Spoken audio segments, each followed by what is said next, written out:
પછી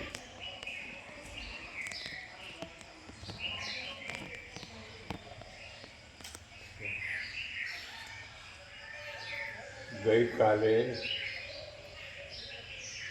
શાસ્ત્રોના 3 ભેદો બતાવવામાં આવ્યા. તેમાં છેલ્લું સ્વરૂપ દાર્શનિક શાસ્ત્રનું કહેવામાં આવ્યું.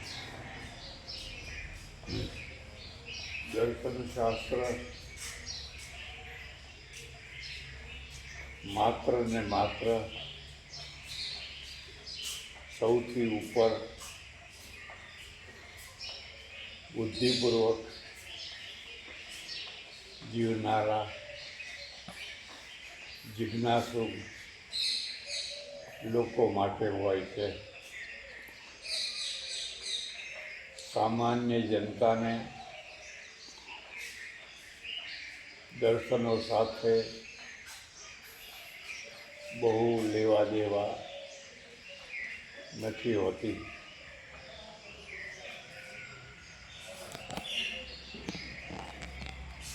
ભારતમાં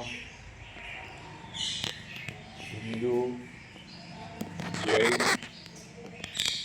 અને બૌદ્ધો પાસે બહુ પ્રખર દર્શનશાસ્ત્રો આવેલા છે.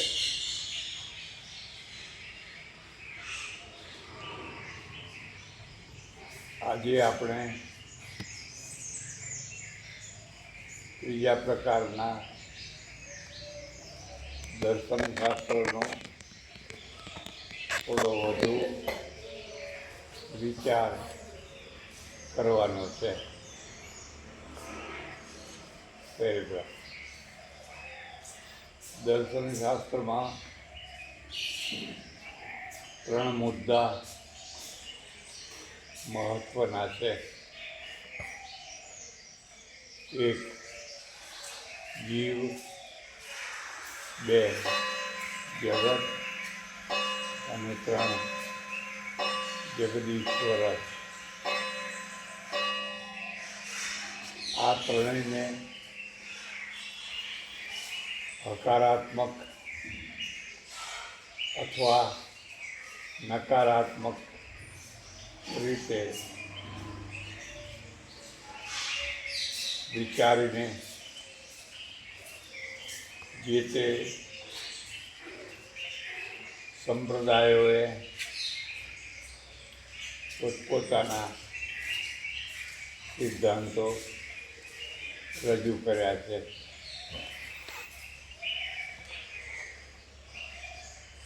અદ્વૈતવાદી વેદાંતિ એવું માને છે કે જગતની સત્તા જ નથી, અથવા છે તો તે મિથ્યા છે. જ્યારે રામાનુજ વગેરે વૈષ્ણવો અને બાકીના બધા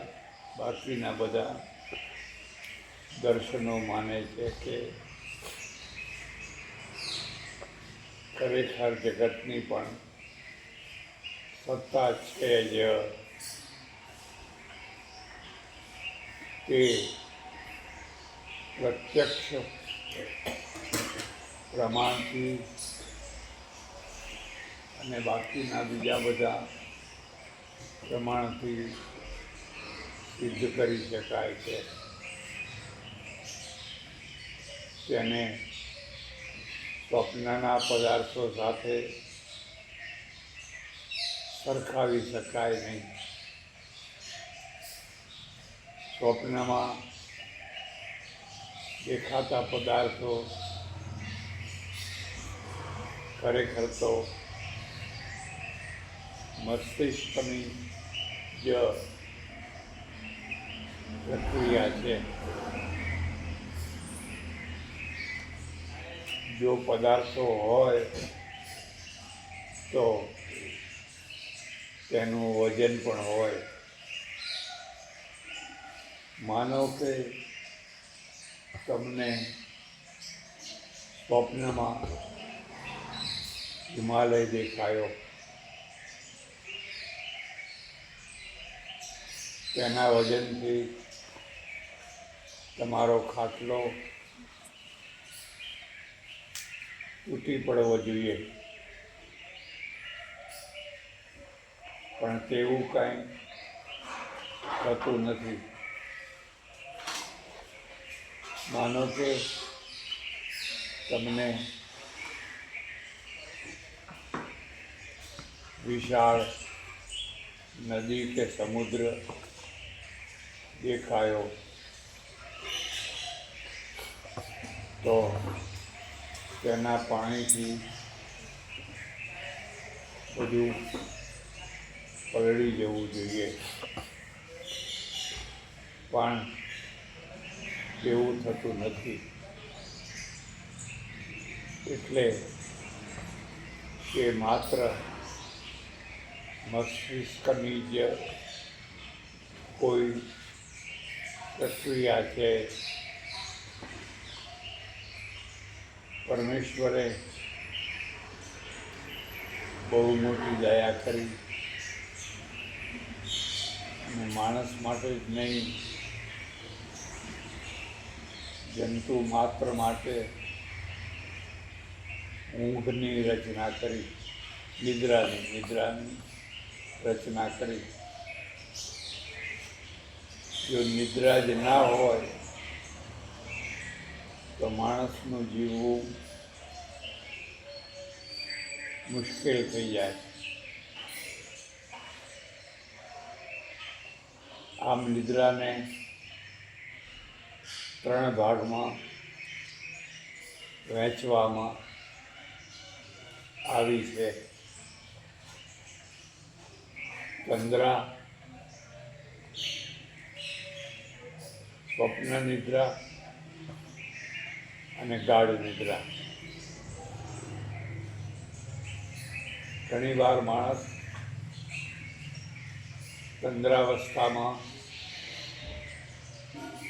જીવતો હોય છે, અર્થાત તેને તે વખતે થોડું ભાન અને થોડી નિદ્રા હોય છે.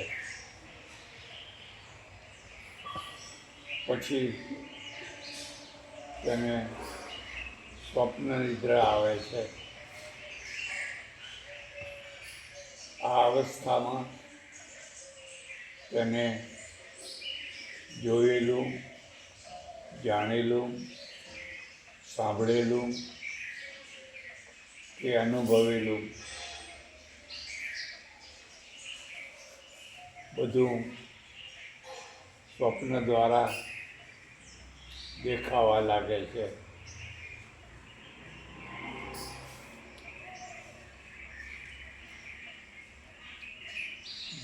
જેણે જે કંઈ જાણ્યું જ નથી, જોયું જ નથી કે અનુભવ્યું જ નથી, તે માણસને કદી એવું સ્વપ્ન આવતું નથી. જેમ કે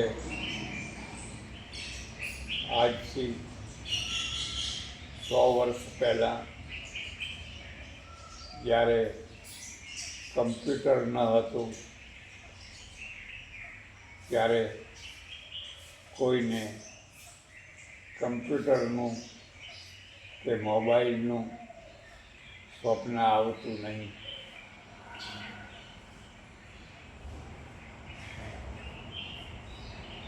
એટલે સ્વપ્નમાં જે કંઈ દેખાય છે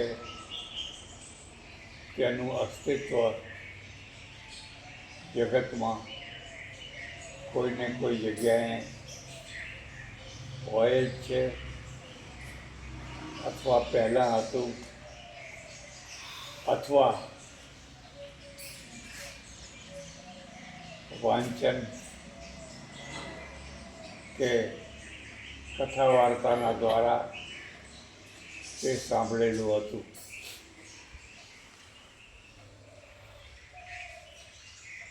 એટલે તેનું કોઈને કોઈ રીતે અસ્તિત્વ તો હતું જ, અથવા આજે પણ છે જ. અને સ્વપ્ન પણ સ્વપ્નની રીતે સત્ય જ કહેવાય. ભલે તેના પદાર્થો ના હોય, પણ તમે જ્યારે જાગીને કહો છો કે આજે મને સ્વપ્ન આવ્યું, આ વાત તો સાચી જ કહેવાય.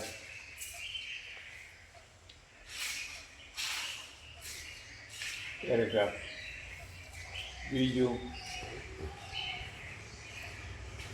વારંવાર ઊંઘવાથી વારંવાર એનું એ જ સ્વપ્ન આવતું નથી, પણ વારંવાર જાગવાથી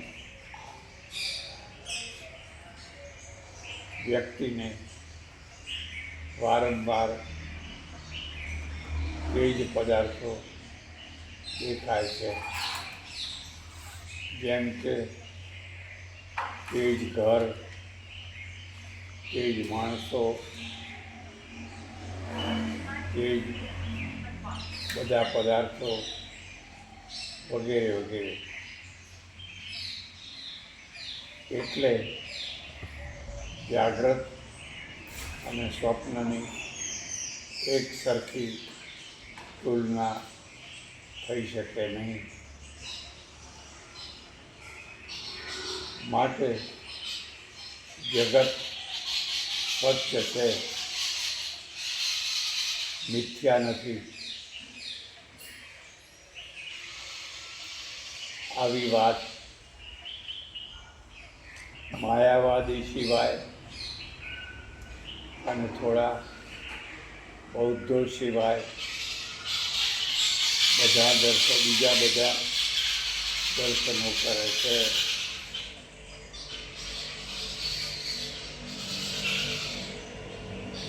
પણ માનો કે વેદાંતિના અદ્વૈતવાદીના કહેવા પ્રમાણે જાગ્રતના પદાર્થો પણ સ્વપ્નની માફક મિથ્યા હોય તો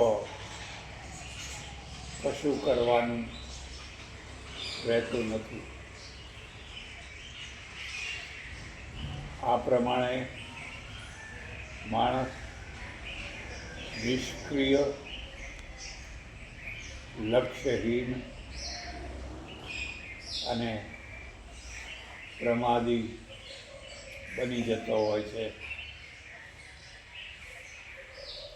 આવી વૈચારિક સ્થિતિથી અકર્મણ્યતા ફેલાય છે. તેનાથી દરિદ્રતા અને ગુલામી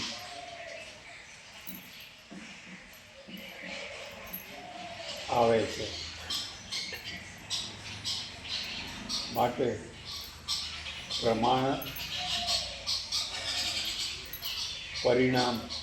પરિણામની દૃષ્ટિએ પણ આ દર્શન બહુ મોટું હાનિકારક થયું છે અને તેના પરિણામો સજા ભોગવી રહી છે. પેરેગ્રાફ જોઈએ.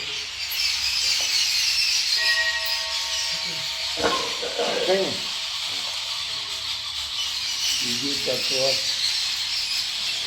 જીવાત્મા છે. આ જીવાત્મા કેવો છે, કેટલો છે, શું કરે છે વગેરે વગેરે બાબતોની ચર્ચા દર્શનોમાં કરવામાં આવી છે.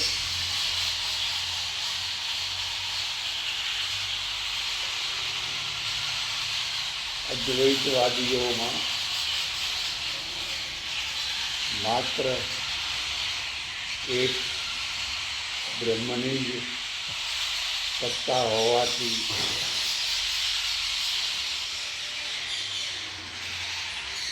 બાકી બધું મિથ્યા હોવાથી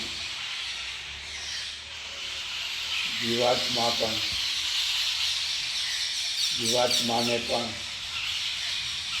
મિથ્યા કહી શકાય. હવે જો જીવાત્મા પણ મિથ્યા હોય તો વ્યવહાર જ ક્યાં રહ્યો? એટલે વિવર્તવાદમાં જીવાત્માને અનેક રૂપે બતાવવાનો પ્રયત્ન થયો છે. જેમાં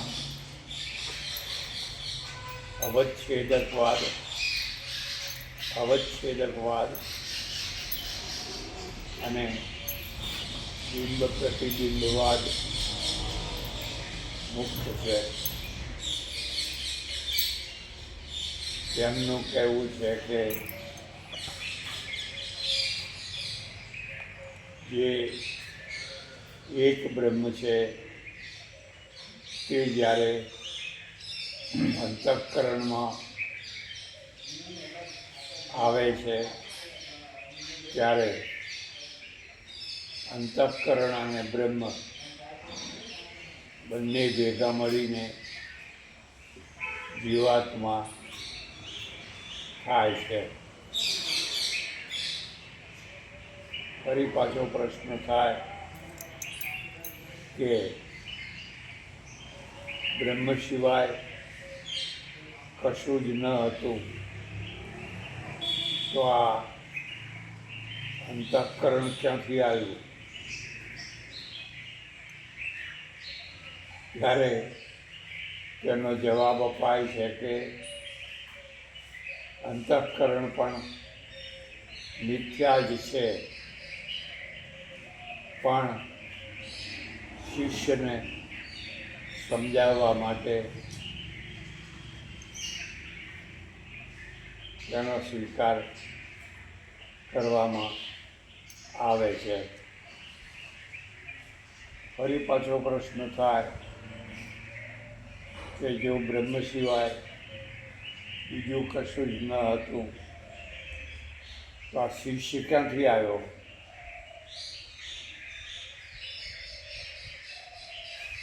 આ રીતે અનેક પ્રકારે અદ્વૈતવાદ પોતાને સમજાવી શકતો નથી.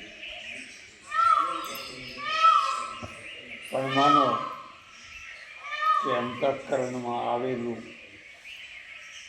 ચૈતન્ય અને અંતઃકરણ મળીને જીવાત્મા થાય તો અંતઃકરણ તો વ્યક્તિની સાથે આઘું પાછું થતું રહે છે.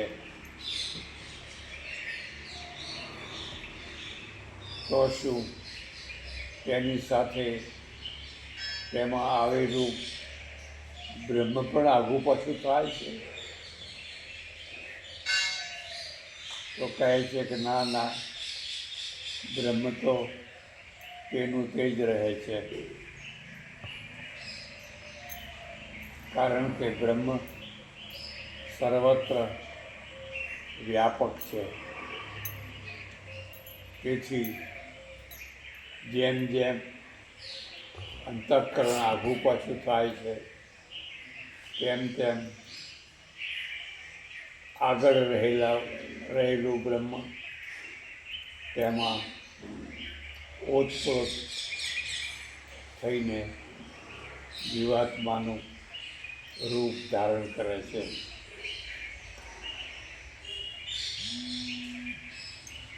હવે ફરી પ્રશ્ન થાય છે કે અંતઃકરણ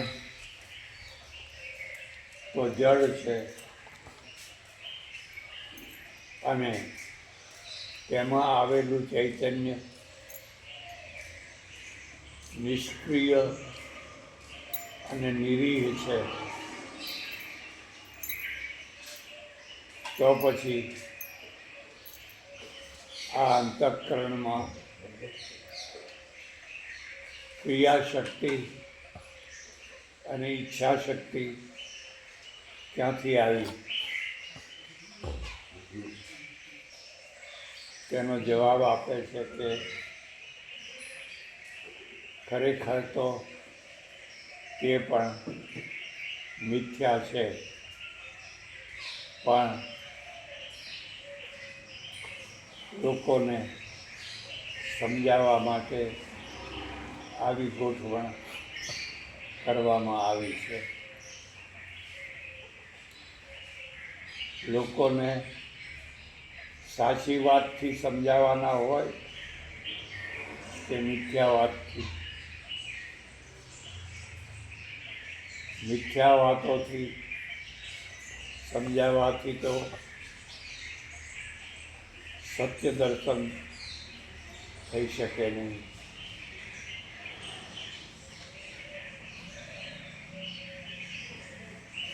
હવે જો આવું અંતઃકરણ કર્તા અને ભોગતા હોય તો તે કેવી રીતે કર્તા ભોગતા થઈ શકે? કારણ કે તે તો જડ છે અને તેમાં આવેલું બ્રહ્મ કરતા ભોગતા છે જ નહીં એવું તમે માનો છો. તો કરતા અને ભોગતાની જવાબદારી કોણ લેશે?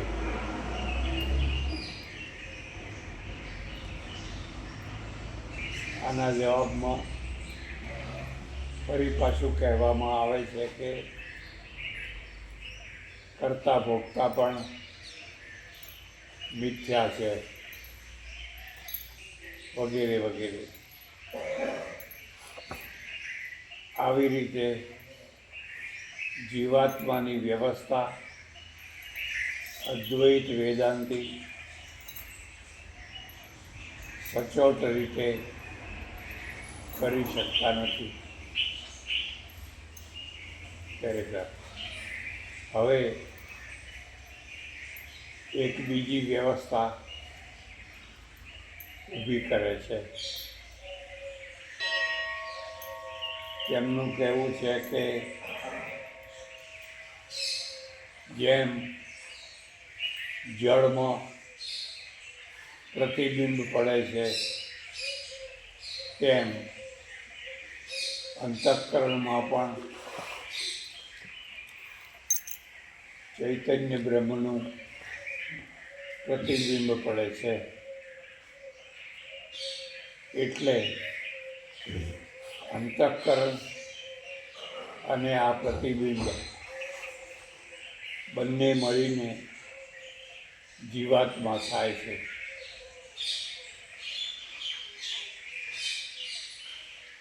તો પ્રશ્ન થાય કે બ્રહ્મના પ્રતિબિંબમાં કર્તા ભોગતા વગેરે વગેરે ગુણોના ધર્મો પણ આવે છે. તો કહે છે કે ના ના, બ્રહ્મમાં જ તે ગુણો નથી, તો અંતઃકરણમાં ક્યાંથી આવે? તો પછી કરતા ભોગતા કોણ થશે?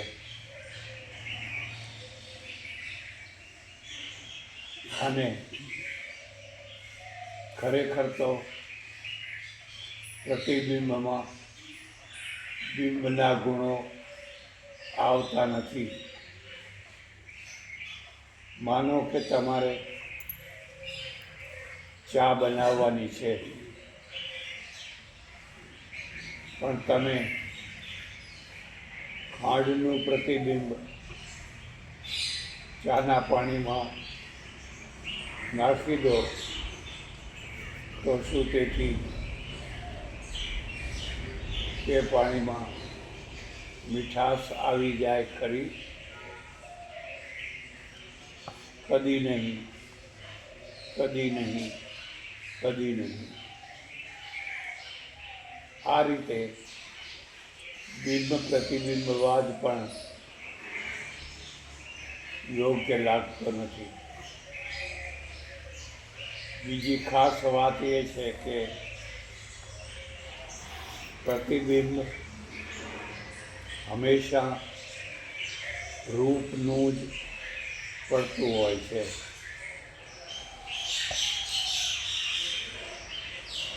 રૂપમાં રૂપનું પ્રતિબિંબ પડે.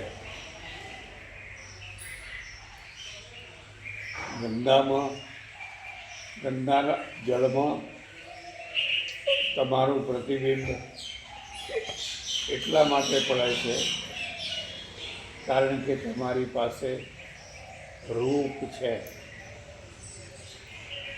જે રૂપ વિનાના પદાર્થો છે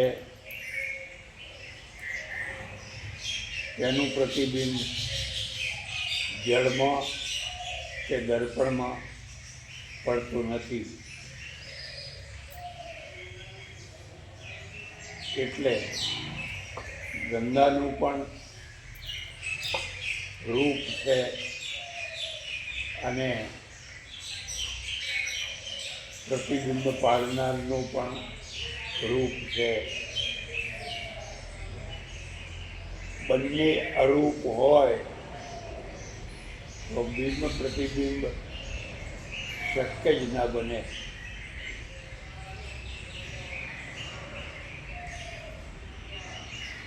આવી રીતે અદ્વૈતવાદની જીવાત્માની વ્યાખ્યા કોઈ પણ રીતે સુસંગત લાગતી નથી એવું વૈષ્ણવ આચાર્યો અને બીજા દર્શનોનું કહેવું છે. પેરેગ્રાફ. ત્યારે જીવાત્મા શું છે, કેવો છે, કેટલો છે, તેનો જવાબ વૈષ્ણવ આચાર્યો નૈયાયિક વગેરે દર્શનો આપે છે. તે સૂક્ષ્મ અણુરૂપ છે. તેની પોતાની સ્વતંત્ર સત્તા છે અને તે શરીરના હૃદય દેશમાં રહે છે. મૃત્યુ વખતે તેનું ઉત્ક્રમણ થાય છે અને તે પોતાના કર્મો સાથે નવો જન્મ ભોગવવા માટે વિદાય થાય છે. આ માટે શાસ્ત્રોમાં અસંખ્ય પ્રમાણો છે. જેમ કે ગીતામાં બતાવ્યું છે કે શ્લોક લખ્યો મમૈવાંશો જીવલોકે જીવભૂત સનાતન, અર્થાત હે અર્જુન, આ જીવલોકમાં જે અંશરૂપમાં મારો વાસ છે, અથવા અર્થાત જીવાત્મા મારો અંશ છે અને તે સનાતન છે, અર્થાત તે કદી ઉત્પન્ન થયો નથી અને કદી નષ્ટ થતો નથી. એટલે આદિ અંત વિનાનો હોવાથી તે સનાતન છે.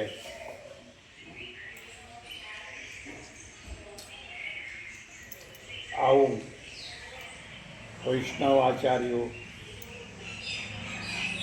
કહેવું છે.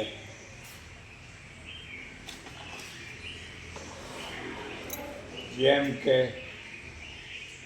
સમુદ્રમાંથી એક બિંદુ પાણી લો તો તે સમુદ્રનો અંશ કહેવાય.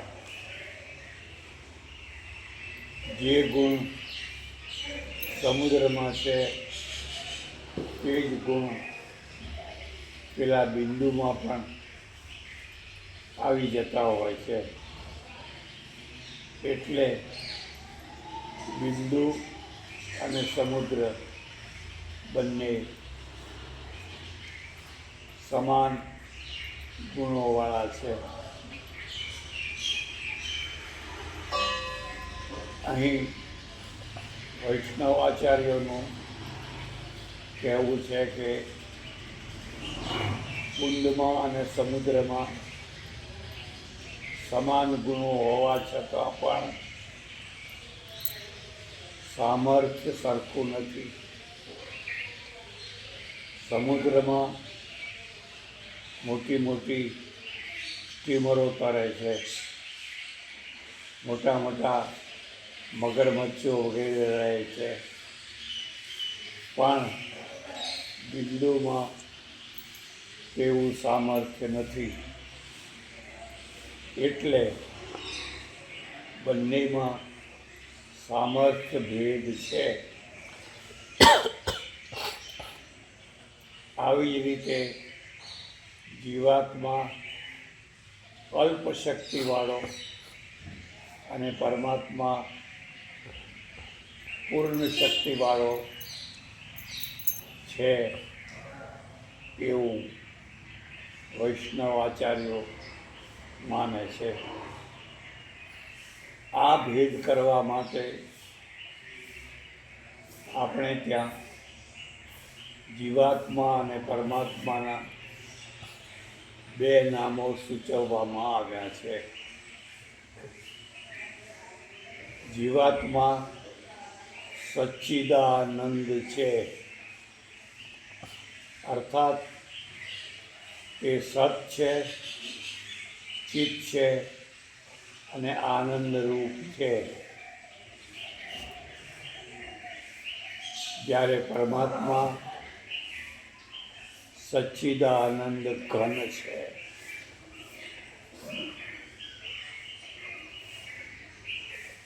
અર્થાત કે સત ચિત્ત અને આનંદરૂપ હોવાની સાથે સાથે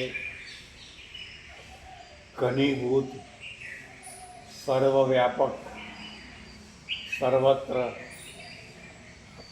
હોવાથી સર્વશક્તિમાન છે. આ બે નામોના દ્વારા જીવાત્મા અને પરમાત્માનો ભેદ બતાવવામાં આવે છે. ત્યારે સાહેબ પરમાત્માની માફક જીવાત્માની પણ ત્રણેય કાળમાં સત્તા રહે છે. તેથી તેને સનાતન કહેવામાં આવ્યો છે.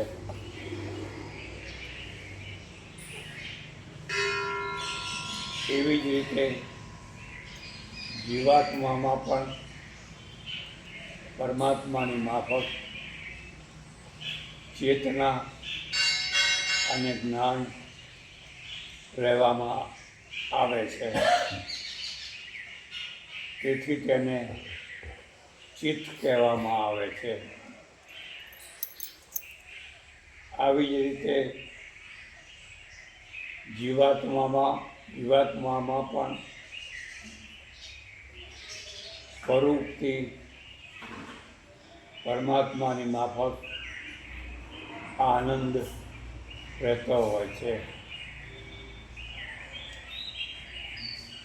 જ્યારે જીવાત્મા સુષુપ્તાવસ્થામાં જાય છે ત્યારે તે માત્ર ને માત્ર આનંદનો અનુભવ કરે છે. જાગ્રત કે સ્વપ્નમાં તે જે સુખ દુઃખો ભોગવે છે અને તેના દ્વારા હર્ષ શોક અનુભવે છે, એવા સુખ દુઃખો કે હર્ષ શોક વગેરે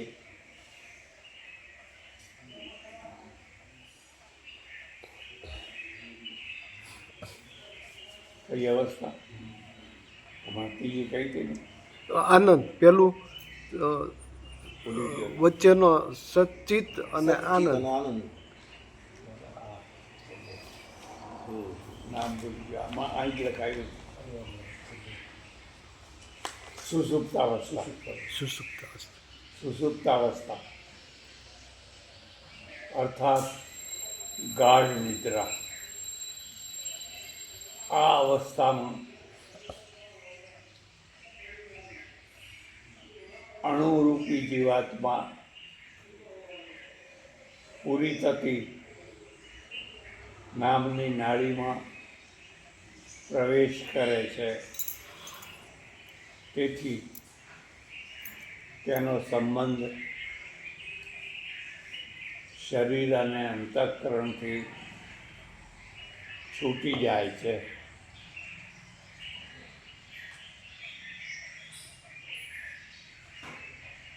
પૂરી થતી નાડીમાં જ્યારે સૂક્ષ્મ અણુ જીવાત્માનો પ્રવેશ થાય છે ત્યારે તે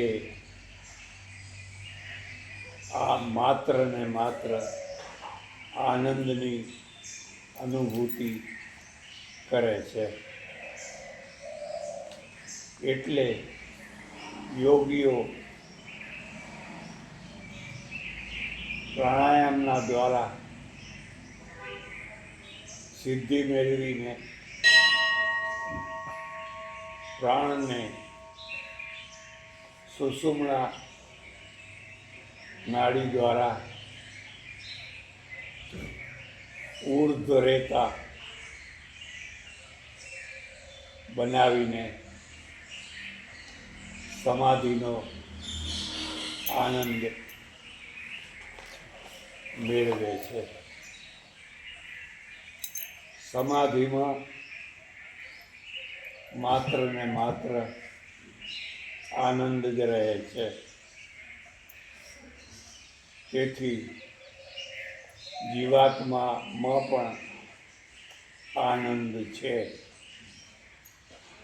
આમ જીવાત્મા પણ સચ્ચિદાનંદ રૂપ છે. પણ ફરક માત્ર એટલો છે કે આ બધું તેના માટે થોડા કાળ માટે અને થોડી માત્રામાં જ રહે છે. જેમ કે સમુદ્રના બિંદુમાં સમુદ્રના જળના બધા ગુણો રહેવા છતાં તેનું સામર્થ્યની દૃષ્ટિએ ઘણું ઓછું સામર્થ્ય હોય છે.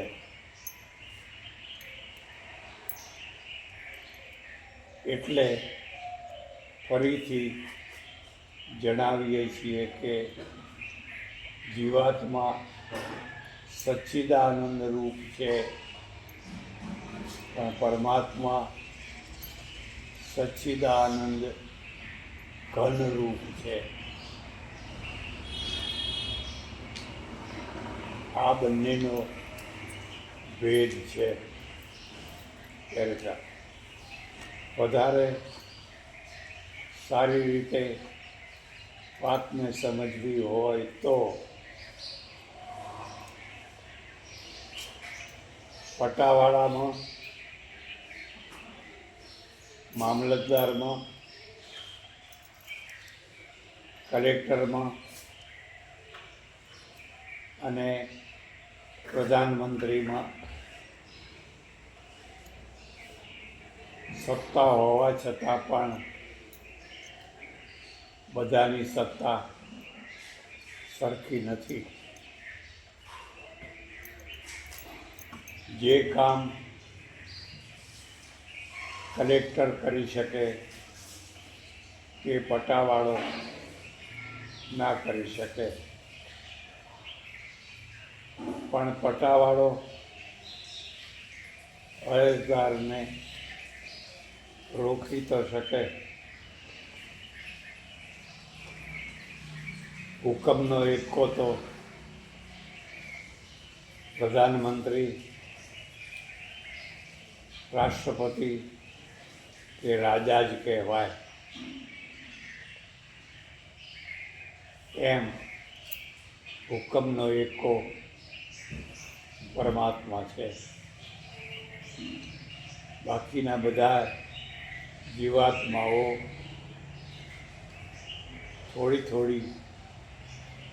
થોડા સામર્થ્યવાળા છે. જેમ કે એક 0નો બલ્બ હોય, બીજો 5નો, 10નો, 15નો, 25નો, 50નો, 100નો કે 1000નો હોય. તે બધામાં વીજળી તો છે, પણ બધાનું સામર્થ્ય સરખું નથી. આવી રીતે બધા જીવાત્માઓ પણ સરખા સામર્થ્યવાળા નથી હોતા. એટલે માનવ માત્ર એક સમાન છે એવું કહેવું એ બહુ તો આદર્શ વાક્ય કહેવાય, વાસ્તવિક ના કહેવાય.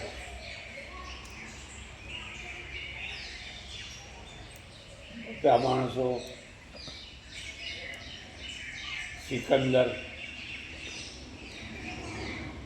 કે નેપોલિયન નથી થઈ શકતા. સામર્થ્ય ભેદથી માણસોમાં પણ ભેદ હોય જ છે. તેથી તેમના મૂલ્યોમાં પણ ભેદ થતો હોય છે. 0નો ગોળો અને 1000નો ગોળો એક મૂલ્યમાં મળી શકે નહીં. તેવી જ રીતે 0 સામર્થ્યવાળો માણસ અને 1000 વોલ્ટના સામર્થ્યવાળો માણસ પણ એક થઈ શકે નહીં. સમાન મૂલ્ય હોઈ શકે નહીં. તેમનો સમાન પગાર રાખી શકાય નહીં. મારે ચીન અને રશિયામાં ફરવાનું થયેલું. ત્યારે આ બંને દેશોમાં સામ્યવાદની સરકારો હતી. તેથી બધા મજૂરો અને બધા સરકારી કર્મચારીઓ વગેરેના એક સરખા પગાર હતા, જેના કારણે ઉત્પાદનમાં બહુ મોટો ફટકો પડેલો.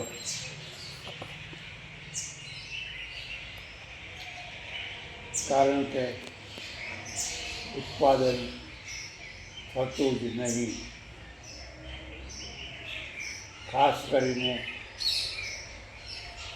ખેત મજૂરો ખેતરમાં જાય તો ખરા, પણ જોઈએ તેવું કામ ના કરે.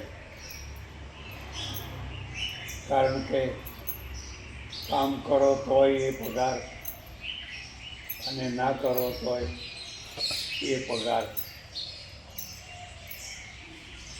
અને ઉત્પાદન સરકારનું, મજૂરોને કંઈ લેવા દેવા નહીં. તેથી ઉત્પાદનમાં બહુ મોટો ફટકો પડેલો. વળી પાછું ભારતની માફક ત્યાં પણ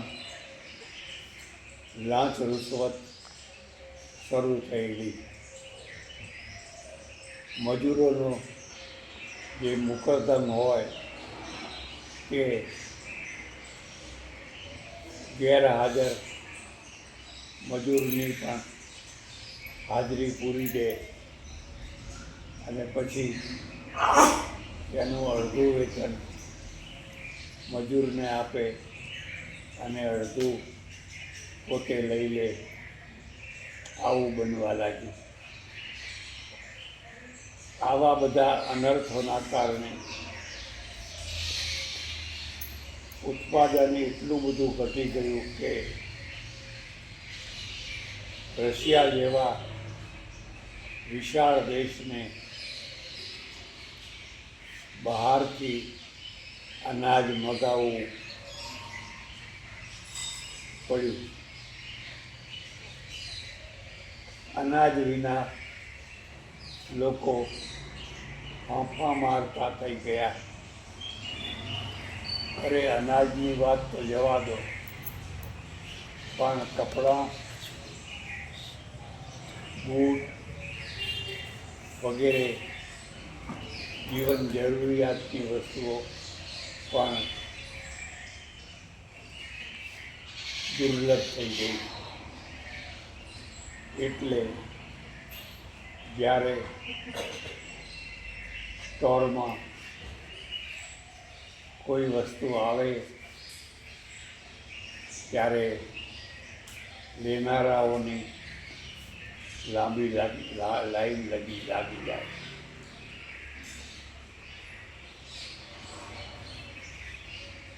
આવા અનર્થો ઘણા સમય સુધી સામ્યવાદી દેશોની પ્રજાને ભોગવવા પડ્યા. અંતે પાછળથી તેમને સમજ આવી અને આ સામ્યવાદનું સૂત્ર ઢીલું કરી દીધું, જેના પરિણામે આજે ચાઇનામાં કરોડાધિપતિઓની મોટી સંખ્યા થઈ ગઈ છે અને તે મોટું જબરજસ્ત ઉત્પાદન કરવા લાગ્યા છે. રશિયામાં પણ ઘણો સુધારો થયો છે. જો કે જે પ્રગતિ ચાઇનાએ કરી એ હજી રશિયા કરી શક્યું નથી. તેથી ચાઇના રશિયા કરતાં ઘણું આગળ નીકળી ગયું છે.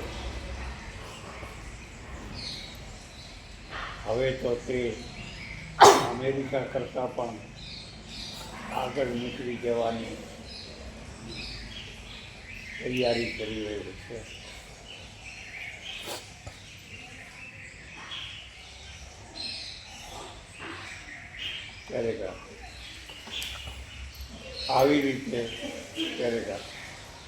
આવી રીતે જીવાત્માઓ પણ બધા એક સરખી શક્તિવાળા હોતા નથી. સૌની પોતપોતાની અલગ અલગ શક્તિ હોય છે. તેથી બધાને એક સમાન માનવા તે વ્યવહારિક ના કહેવાય.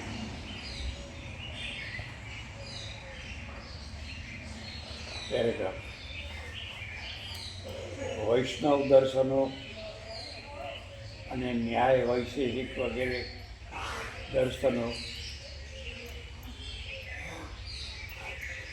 જીવાત્માની સ્વતંત્ર સત્તા માને છે અને તેને જ પાપ પુણ્યના કરતા ભોગતા પણ માને છે.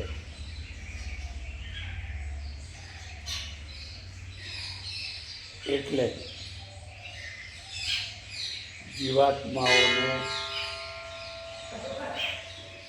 જવાબદારીપૂર્વક જીવન જીવવા માટે ધર્મ વ્યવસ્થા વગેરે વ્યવસ્થાઓ કરવી જરૂરી હોય છે.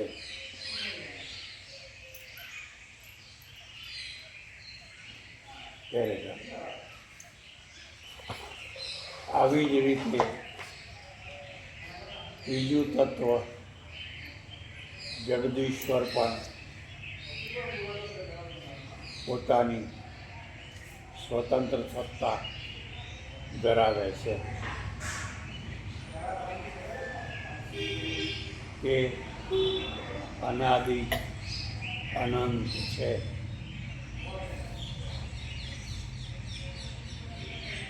અદ્વૈતવાદીઓની માફક કે કોઈ માયાની ઉપાધિથી બનેલું નથી. અદ્વૈતવાદીઓ એવું માને છે કે માયાવચ્છિન્ન ચૈતન્ય ઈશ્વર અને અંતઃકરણાવચ્છિન્ન ચૈતન્ય જીવ, અર્થાત માયામાં આવેલું ચૈતન્ય ઈશ્વર બને છે અને અંતઃકરણમાં આવેલું ચૈતન્ય જીવ બને છે.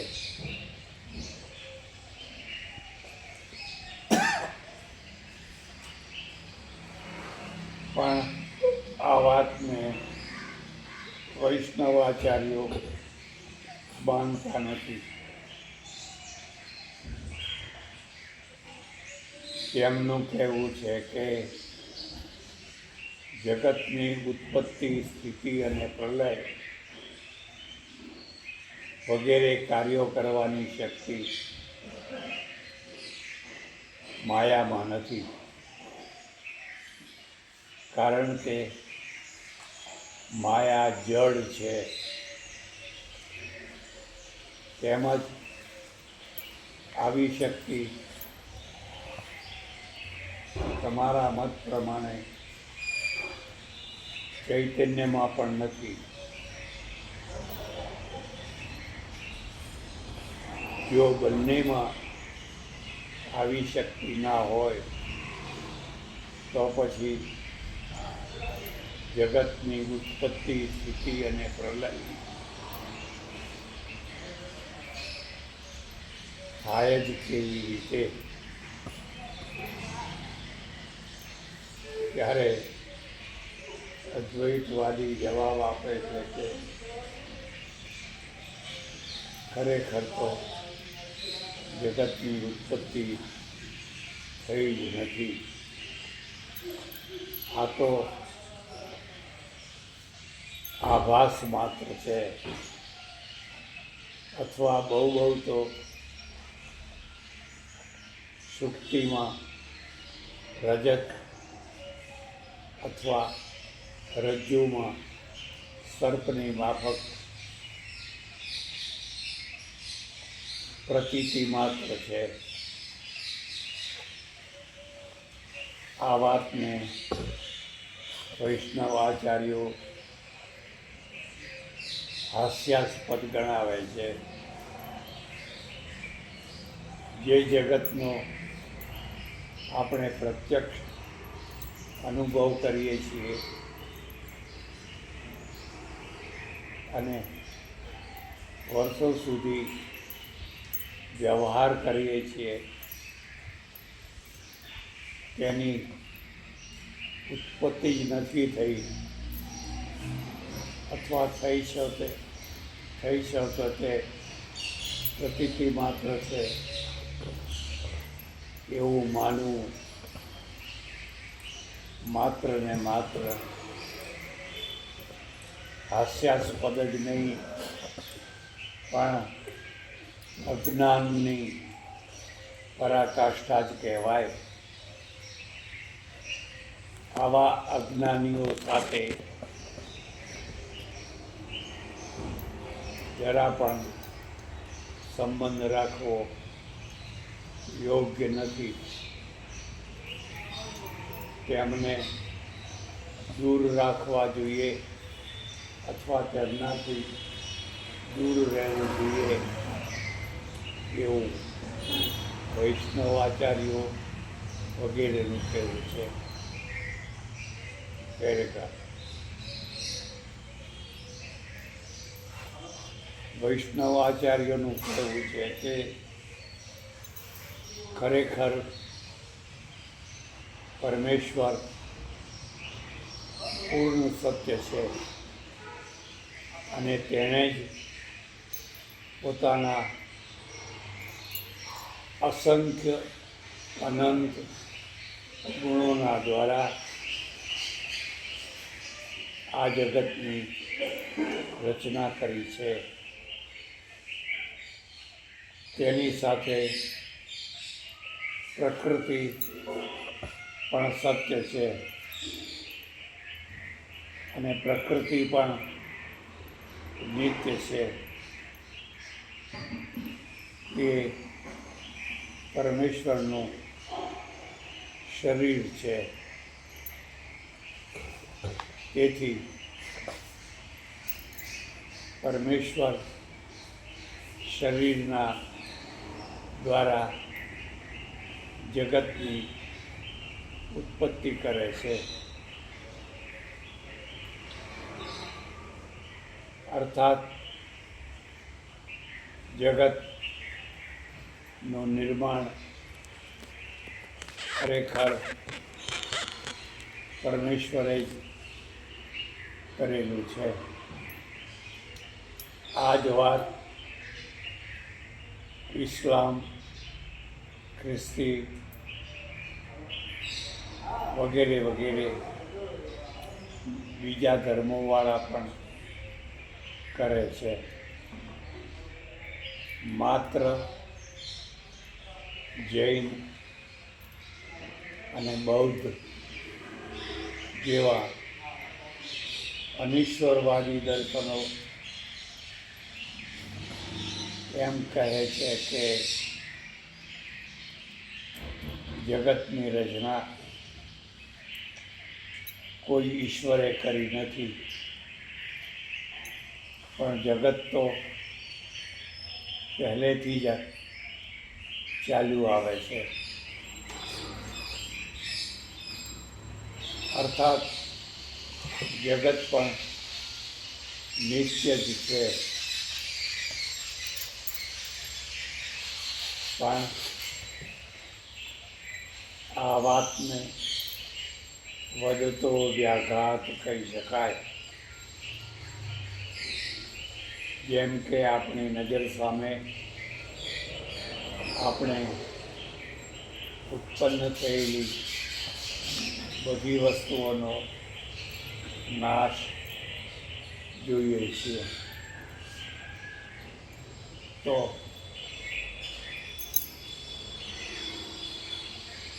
પાર્થિવ જગત પણ કોઈને કોઈ કાળે જરૂર નષ્ટ થઈ જતું હોય છે.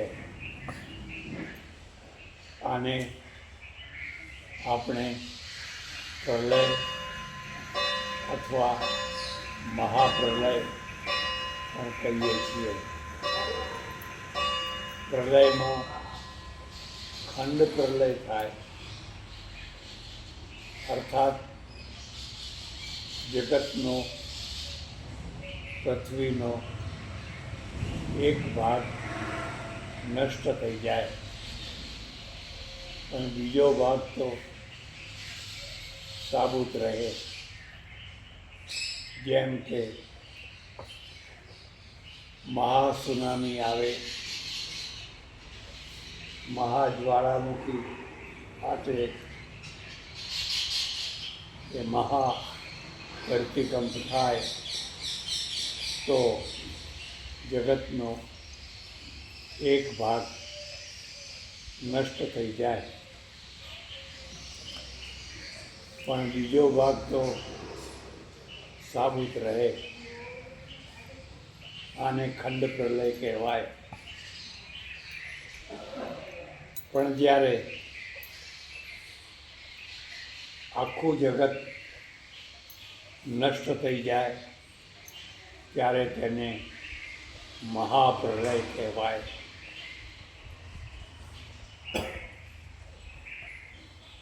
આખું જગત નષ્ટ થઈ જાય તો પણ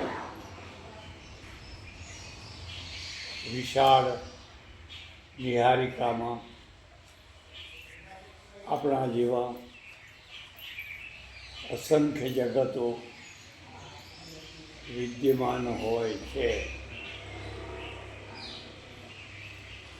એટલે અહીં નહીં તો નિહારિકામાં તો કોઈને કોઈ જગતનું અસ્તિત્વ રહેતું જ હોય છે.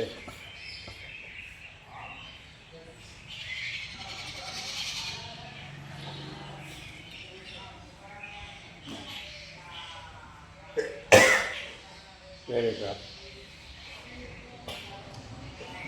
આ વાતને સમજાવવા માટે આપણે ત્યાં 14 મન્વંતરોનું ની કાળ ગણના કરી છે. અત્યારે 7મો વૈવસ્વત મન્વંતર ચાલે છે. જ્યારે એક પછી એક 14 મન્વંતરો પૂરા થશે ત્યારે મહાપ્રલય થશે. એટલે આપણે અત્યારે મધ્યકાળમાં જીવીએ છીએ. કેમ કે 7મો મન્વંતર મધ્યકાળમાં આવે છે. આજે પણ કોઈ બ્રાહ્મણ કોઈ યજમાન પાસે કોઈ વિધિ કરાવે છે ત્યારે સંકલ્પ કરાવે છે કે હું અમુક ફલાણા ગોત્રવાળો ફલાણા દેશમાં ઉત્પન્ન થયેલો અને વૈવસ્વત સપ્તમ મન્વંતરે કલિયુગે કલિ પ્રથમ ચરણે ફલાણા સંવતમાં ફલાણા માસમાં ફલાણી તિથિએ આ કર્મ કરી રહ્યો છું, આ કર્મ કરીશ, વગેરે વગેરે. આ રીતે આપણે અત્યારે વૈવસ્વત મન્વંતરમાં જીવન જીવી રહ્યા છીએ.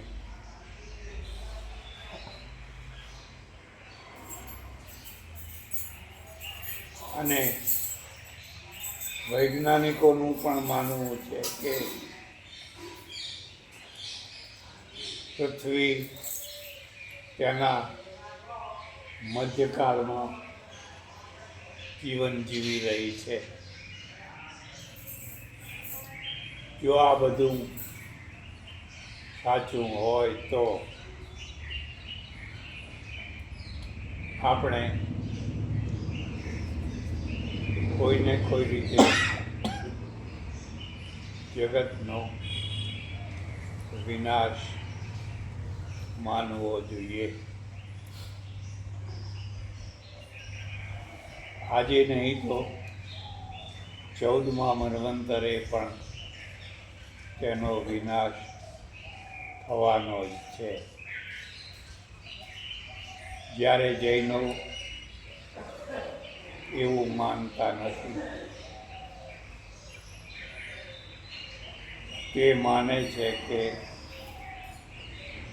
જગત તો શાશ્વત છે. કોઈએ ઉત્પન્ન કર્યું નથી, એટલે કોઈ તેનો વિનાશ પણ કરી શકે નહીં. પણ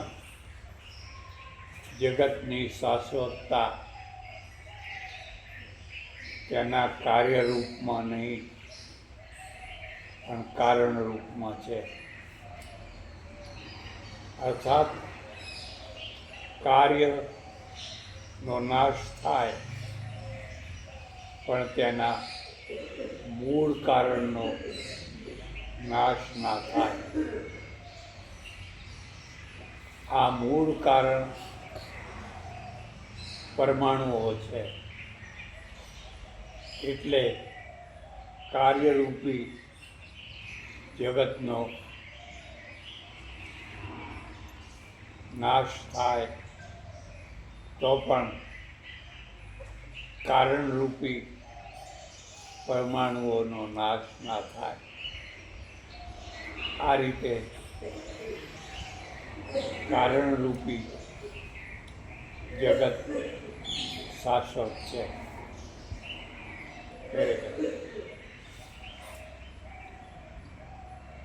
આ જ સિદ્ધાંત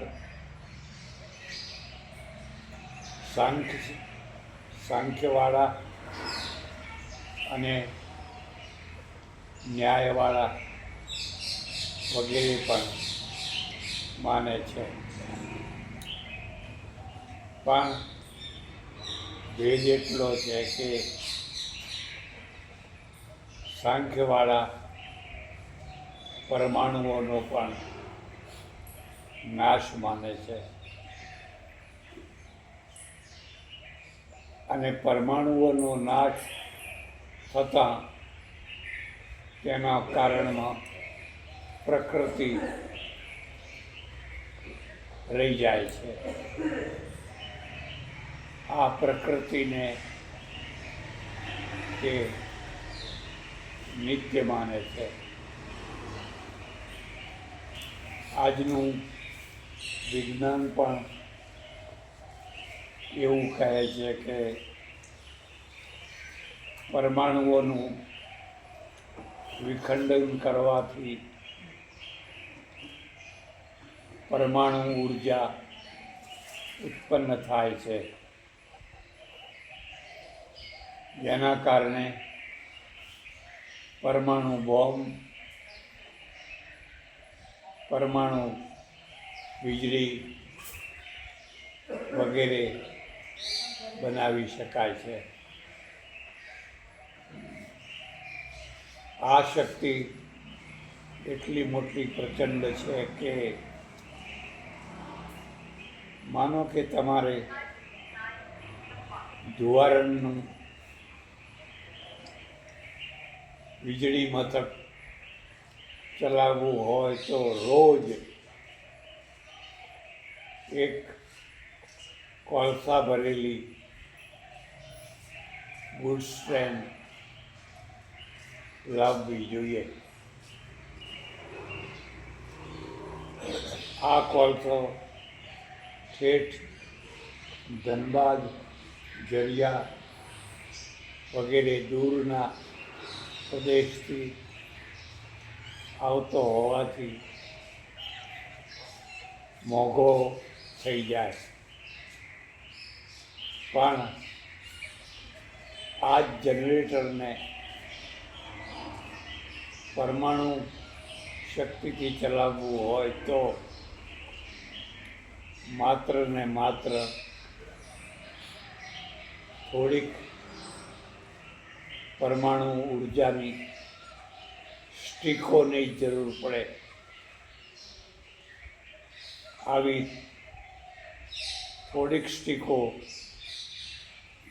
દ્વારા આટલી મોટી બધી વીજળી ઉત્પન્ન થઈ શકે.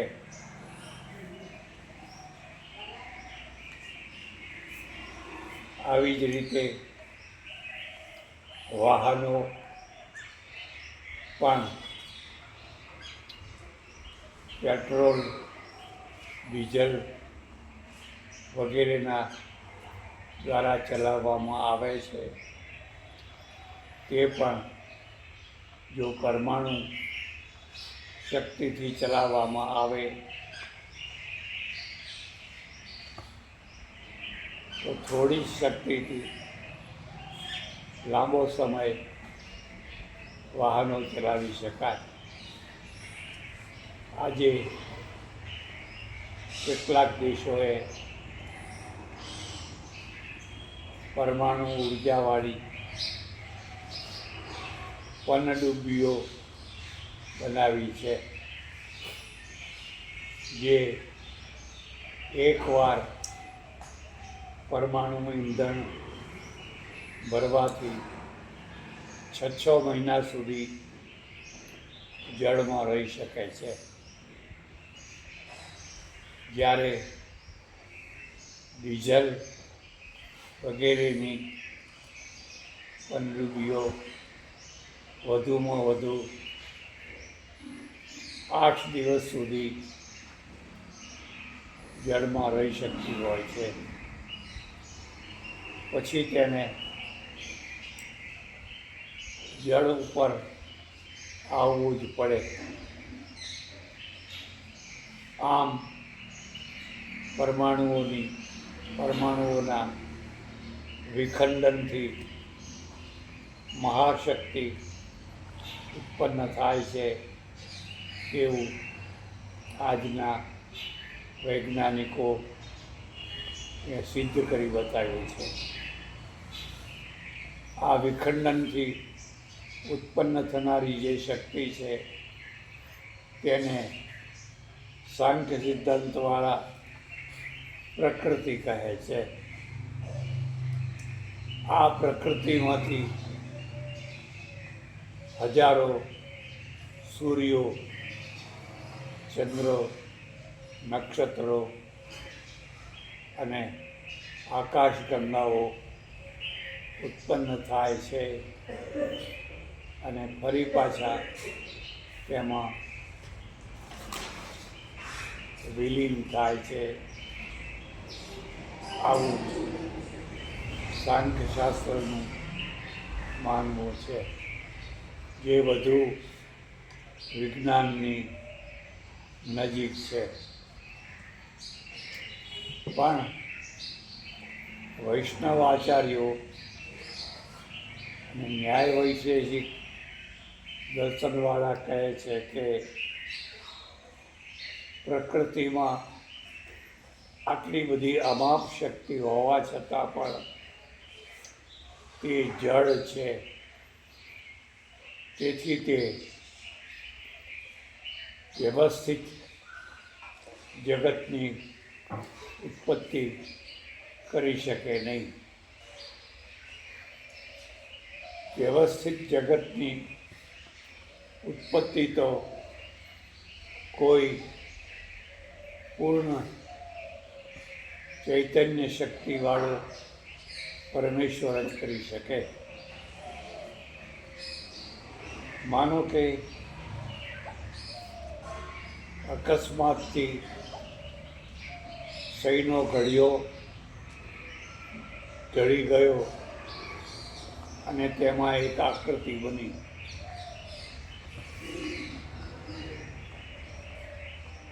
પણ કોઈ કલાકારે વ્યવસ્થિત રીતે મોનાલિસા કે કોઈ અદ્ભુત વ્યક્તિનું ચિત્ર દોર્યું તો તે સહીનો ખડિયો જોડવાથી ના થઈ જાય.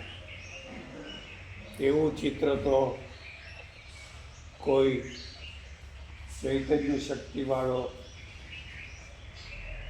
વ્યવસ્થિત કલાકાર જ દોરી શકે. આવો કલાકાર એ અમારો પરમેશ્વર છે.